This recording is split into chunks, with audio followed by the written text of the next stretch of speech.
How we started dating. Well, I saw Maddie at youth camp. All right, it was back in it was the what was it? The Summer summer before before year. sophomore year. So next school year, I was going into my sophomore year, and uh, and I didn't even go. I wasn't with Living Word. I was with another church. It's called Life United, and uh, and I knew of her because I knew this church.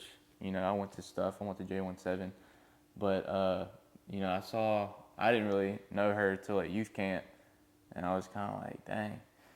And so I just I approached her in a group. I didn't approach her by myself, but I approached her in a group, and I would just kind of cut up and see if I could make her laugh and all the things. And then I think after that, I convinced you to sit next to me every single service. And so we sat next to each other, and it was all good.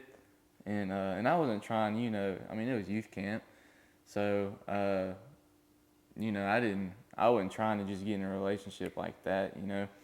So so then we get back on the bus, and then I'm headed back to my church. She's headed back to Living Word, and I was like, well, I'm gonna see her at J17 and stuff. But then, what really had me hyped was she added me on Snapchat. Yo, All right, I and made I the was like, move, yo. yes, sir.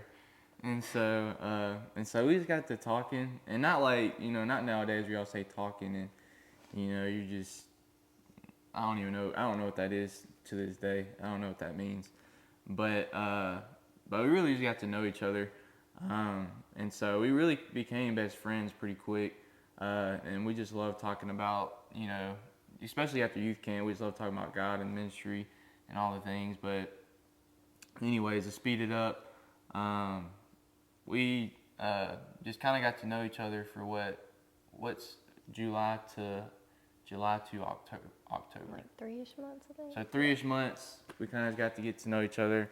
And then my sisters convinced me to ask her to homecoming. I've never been to homecoming in my life. I've never been to a dance.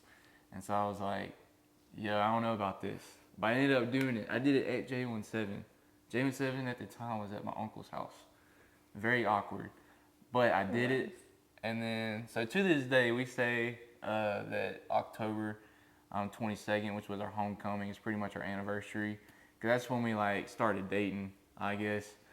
And so from there on out, I don't think we missed a single weekend hanging out together. I lived in Bossier at the time. So her mom would literally come, drive, pick me up, and we go spend a Saturday together. It was the funniest thing. But we spent time together every single weekend. And so we dated for 5 years? It's been 5 years, and then I finally put a ring on it. Okay, one thing that I wish we knew before we started dating would be to not do it alone. I wish we would have gotten more people, I guess, involved in our relationship than us just trying to figure it out by ourselves. Asking people for more wisdom, asking people for advice, if we have stuff that we're struggling with, getting them to help. And I guess showing people hey, we're struggling too at times.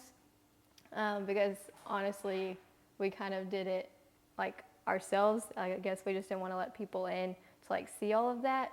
It was no, we can't show people we don't know how to do this. First relationship, we're not going to know how to do it. And so I guess just letting people in more to see what's going on and actually get their advice to be able to navigate through certain situations. You need that wisdom, you need leaders, you need people in your life who can pour into you and pour into your relationship, and not just trying to figure it out between two people who've never been in a relationship before. So at 15 years old. Yeah. So at 15, anywhere in your teenage years, you don't know everything about dating. You don't know much of anything. And so just like she was saying, trying to figure it all out on your own.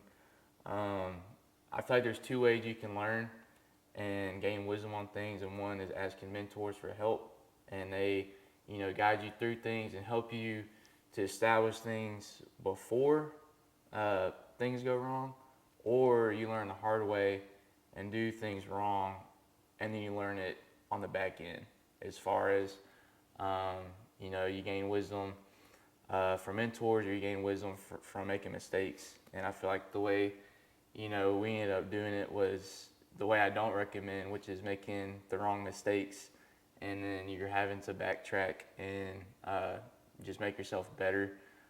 Which thank God he helped us do that, and gave people for us to look to. But yeah, I would don't do it alone. And the other thing I would say is communication.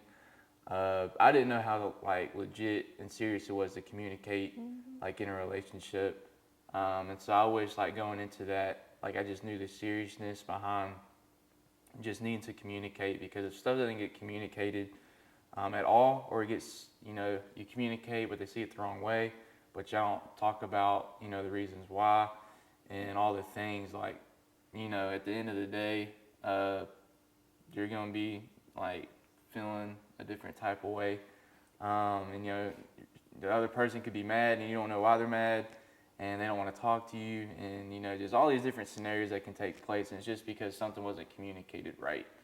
And so I wish we would have known that, because if we would have taken that a lot more serious, I feel like there's a lot of challenges we could have avoided as far as dating for that long.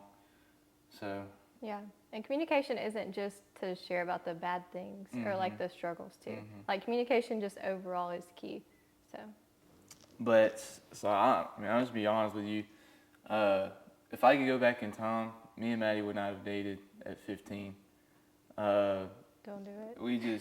We like we said earlier in the video, we didn't know what we were doing, and it's hard to be in a relationship with somebody when you're not right yourself. And so I was just in a place where I wasn't right, and so I had no boundaries for myself. And so going into a relationship, I didn't have any boundaries either. Going into that, so me and Maddi, we didn't do everything right, and there's lines that we knew we wouldn't cross, but at the same time, there's stuff that you shouldn't even go to, because those could ultimately lead to something that you said you would never do. And so the way I think about boundaries is just, somebody told me one time that, you can say that you would never do something, but it's biblical. If you look in the Bible and you watch, certain situations, if you're placed in the right crowd that does a certain thing and you stay in it, you'll end up doing what that person's doing. And so person told me one time, he was like, don't ever say that you'll never do something, but with all your strength, do whatever you have to stay away from it as far as possible. And so when it comes to boundaries, and one of the things Ren was talking about is just going to the extreme, and I can't say that I ever did that in our teenage years, and and I'm not just talking about purity and stuff. That's a big one. That's one that is a super strong one that you need to really pay attention to, because those things escalate quickly. But any boundary in your relationship at all, there's just certain things that you can go through that can cause division within a relationship. One of the boundaries that I hold to this day is I don't talk to any other girls except for Maddi. And so if you're in a relationship, you don't need to be talking to any other girls on a regular basis. The only time I talk to another girl is, I'm hitting Paige up for flowers to get Maddi, or I'm asking Kinley, what's Maddie's favorite, da-da-da-da-da, so I can do this. And so I'm not saying you can't have, relationships, and even that is a boundary. I don't have relationships with anyone that isn't close to Maddi. But boundaries set you up for success. And so I think there's standards that you uphold, and there's standards that you need to make in your relationship, and boundaries help you sustain those standards. Because you can have these standards, but if you don't have boundaries that help you maintain those, then your standards they're not gonna stand. And so as far as us, I also feel like we had boundaries that we had ourselves that we didn't communicate. And so when somebody crossed something, but we didn't tell each other this was our boundary, it kind of caused a little friction. And so I don't know. boundaries is one thing we really struggled with in our relationship, and it's one of the things that I wish we up front would have done. Like when we first got in a relationship, we would have said, "What are our boundaries and what are our standards for this relationship?" And we didn't do that, and that's why I wish we didn't date at 15. If anything, I would have waited till at least senior year. The only thing I would add on, which you kind of touched on, but just like boundaries are not something to set like after the fact of messing up. And that's something that, honestly, we like had to go that way just because, like you said, we didn't set it up front. But if you're setting those expectations of boundaries of, hey, this is something that is important to us that we're not going to cross this beforehand, then like you're not going to get there. Does that make sense? And also, don't just set up boundaries as like rules of, hey, we're not going to do this, we're not going to do this, not going to do this, but put a reason behind like why you're doing this. Like you said, the reason for boundaries is to make sure we're maintaining those standards. Like the reason we're not going to do this is because we want a healthy marriage in the future. The reason we're not going to do this is because we're going to break some generational curses that we're dealing with. Like make sure that there's a reason behind like this, or else you're just going to look at it as a rule and you're going to be like, oh, forget that, because in the moment it doesn't matter. But if you look at the actual reason of like, no, this is important to us and it's valuable, then it's a whole lot easier to stay true to those and actually like come together to stay pure, stay true to those boundaries because you know the reason behind them. Okay, accountability is huge in a relationship. And in the beginning, not going to lie, we really didn't have a ton of accountability. Like we said earlier, we kind of just were trying to figure it out ourselves. And so we didn't have anyone checking in on us being like, hey, are y'all good? I had like Pastor Jess at the time, like that was back when like we were in youth group. So she would like ask questions about us randomly, but we didn't have anyone in the beginning really keeping us accountable. And I wish we would have, because it would have set us up for so much success later on. But as we've gotten just further in our relationship, being engaged, and even leading up to that, we just valued like having people check in on us. And so like I have my best friend Ken that I just kind of like spilled out things that she didn't even know about a relationship. Like, hey, this is what, has gone on that a lot of people don't know about. And also just saying like, hey, will you keep us accountable? Will you check in on us? Check in on me, like how we're doing. And she's told me some hard truths randomly, like even at brunch being like, hey, like, maybe we should do this in your relationship. Maybe communicate this way. Like having someone who is your friend who loves you enough to tell you hard truths that's going to help you and like lead you towards success. So I would say it's been a progression of, in the very beginning, we didn't really have a ton, but over time, just like having Kinley, and then you would talk to like Connor, having Jess and Ren, like asking them random questions here and there. So that's kind of what accountability has looked like for us. I would say this, because going back to the beginning of us not having accountability, it wasn't because people weren't there. Mm-hmm. We had people who cared, and we had people who, I know my parents was a big one for me. They'd always check in and see how, our relationship's doing, how am I doing. And my dad always pointed to me on how to be, a good man within a relationship. But I would always, I guess I took those moments for granted. And I would just tell him like things are good.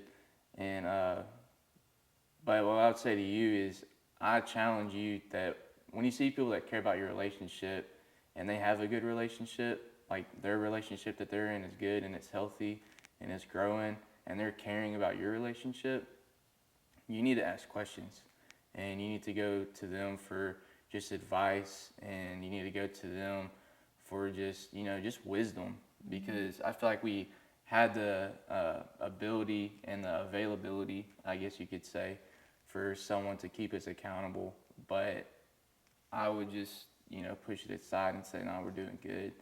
And there's so many things that I feel like I could have learned in that moment that would have saved me from making all these mistakes, or save me from being able to do this better, or all these different things. And so don't ever say, and don't ever think that nobody's there to help you be accountable. You have to do your part and step out and ask for somebody's wisdom. Mm-hmm. So yeah, accountability isn't there to bring you down or to bring shame or like anything like that. Accountability is there to build you up. It's to make you better. And so having those people that, like, if they're asking questions, half the time people who ask you questions already know the answer. Honestly, I've found that. So it's better just to be like, hey, here it is. You know, here's the truth. Here's everything that's going on. Because if you're doing that from the beginning, like, you are setting yourself up for so much success later on. My advice to those trying to date the right way, number one, make sure you're in the right place within yourself. You have a good relationship with God. You're pouring into yourself. You have standards for yourself. You have boundaries for yourself. And because if you're not in a good place, you're not have a good posture, and you're not right with God, and you try and go into a relationship, you're not going to be able to play your part in the relationship. And so your job in a relationship isn't just, you know, have fun, you know, do what you want, and ultimately, I just want to marry this person. But, you know, in a relationship, you're supposed to help each other grow, and you're there to help each other through things. And if you haven't prepared yourself and you haven't built yourself up to have that position, then you're not going to be able to, and as a man, if you're the man in a relationship, you're not going to be able to lead the way you're supposed to when you ultimately are trying to get married. And so even dating the right way, like Ren said in his message, or just, I don't know which one it was, but your goal should always be marriage. And so if you're just dating the date, then you're not going to have a heart for that person to grow like you should, because it's not the person you're ultimately wanting to live life with.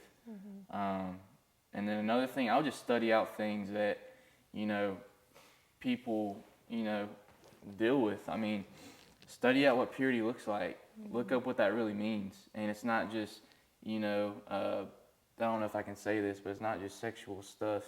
Like, purity is more than that. It's a posture of a heart, and it's a mind towards God and a mind of holiness.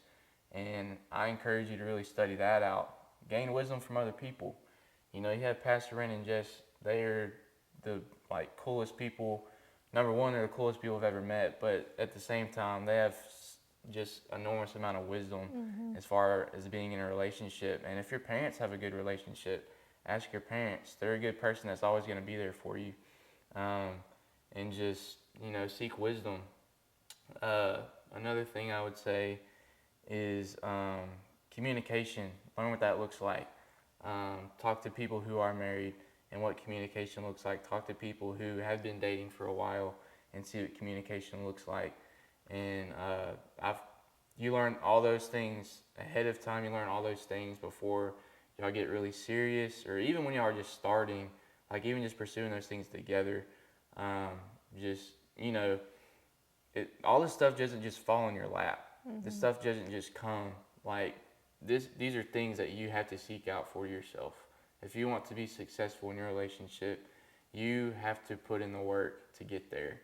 You know, I can't tell you how many times I've just, you know, even just being a leader, like, I buy books so that I can read about leadership. I buy books so that I can learn about this. Like, there's just so many things that you have to invest time into if you want to be better in a certain area. And so if you want to be better in your relationship and you want to date the right way, then you have to pursue the things that will get you there. Yeah, I would say one thing to add on is, like, you can do all this preparation, but if it isn't maintained throughout the relationship, like, all the preparation is just void. And so you can set boundaries, you can set standards, you can be like, all right, this is how we're doing it. But a couple months in, a year in, whatever, if you're not reading anymore, y'all haven't even talked about boundaries since the first time you set them, then, like, it's not going to be healthy. It's not going to be good. You have to make sure that the effort that you put in the beginning to grow and to steward the relationship is maintained throughout in order to, like, build and keep growing, keep growing. It should be constant communication of how to get better. Like, I think about, we always talk about our relationship with the Lord. If we can go from glory to glory and grow in our relationship with the Lord, then it would be the same way with people, and the same way with our, like, even dating relationships. We should be able to grow and be like, okay, what now? What can we grow in here? What can we grow in there? And just reevaluate things. So make sure that it's not just all this preparation and then you don't do anything else throughout the entire relationship. That's the importance of accountability. That's what that is right there. Amen. Amen.